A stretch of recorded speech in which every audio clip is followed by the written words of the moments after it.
যে একের পর এক যে ধর্ষণের ঘটনা, এখানে যে শিশু পর্যন্ত বাদ যাচ্ছে না।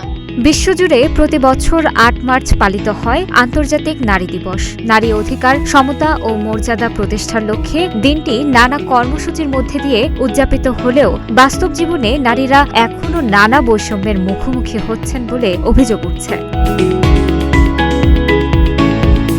অনেক নারীর মতে সরকারি চাকরির বাইরে বেসরকারি বিভিন্ন কর্মক্ষেত্রে নারীরা পুরুষদের তুলনায় কম বেতন পান। একই ধরনের কাজ করেও সমান পারিশ্রমিক পান না তারা। এতে কর্মক্ষেত্রে নারীর মর্যাদা ও মূল্যায়ন নিয়ে প্রশ্ন থেকে যায়।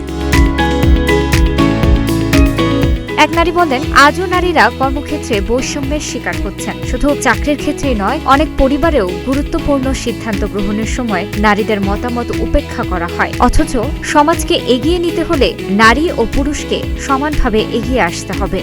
সালে যখন আমরা নারী দিবস পালন করছি, তখন কিন্তু আমরা একই পরিস্থিতি দেখতে পাচ্ছি। আপনি কারখানাগুলোতে যদি দেখেন, গার্মেন্টস শ্রমিকদের যে অবস্থা, সেখানে সেই নিরাপদ কর্মপরিবেশ নেই, সেখানে সমকাজে সমমজুরি নেই।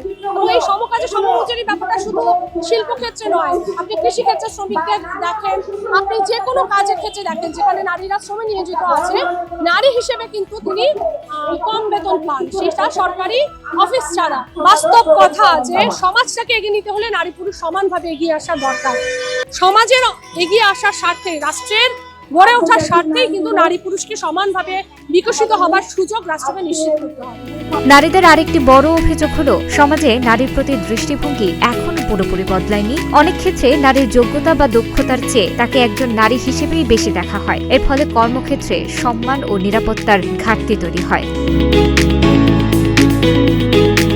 অনেক নারী বলেন, নারী তার কর্মক্ষেত্রে প্রকৃত মর্যাদা পাচ্ছে না। দিন শেষে তাকে একজন নারী হিসেবেই দেখা হয়। সমাজের এই দৃষ্টিভঙ্গি পরিবর্তন না হওয়ায় নারীরা নানা ধরনের সহিংসতা ও নির্যাতনের শিকার হচ্ছেন। ধর্ষণের ঘটনাও উদ্বেগজনকভাবে ঘটছে। যে একের পর এক যে ধর্ষণের ঘটনা, এখানে যে শিশু পর্যন্ত বাদ যাচ্ছে না, যে ধর্ষক তার যে সঠিকভাবে বিচার হচ্ছে না, ধর্ষিত হচ্ছে, তাকেই আমরা ভিকটিম ব্লেমিং করছি এবং তাকেই সমাজে আমরা একঘরে করে রাখছি।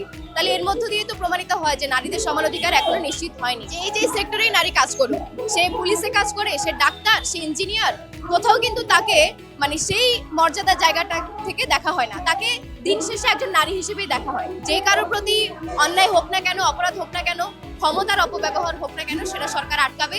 এবং সরকার যদি নাও আটকায়, জনগণ যাতে নিশ্চুপ না থাকে, জনগণ যেন লড়াইটা করে যায়।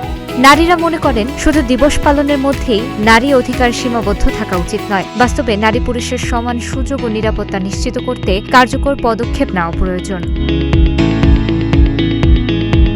সরকারের কাছে দাবি জানিয়ে একজন নারী বলেন, রাষ্ট্র যেন সব ধর্ম ও লিঙ্গের মানুষের জন্য সমান অধিকার নিশ্চিত করে। যে কারোর প্রতি অন্যায়, অবিচার বা ক্ষমতার অপব্যবহার হোক না কেন, সরকারের উচিত তা কঠোরভাবে প্রতিরোধ করা। নারীদের মতে একটি ন্যায়ভিত্তিক ও উন্নত সমাজ গড়তে হলে নারী ও পুরুষের সম্মিলিত অংশগ্রহণ নিশ্চিত করতে হবে। আর সেই লক্ষ্য অর্জনে শুধু সচেতনতা নয়, প্রয়োজন বাস্তব পদক্ষেপ ও সমতার নিশ্চয়তা।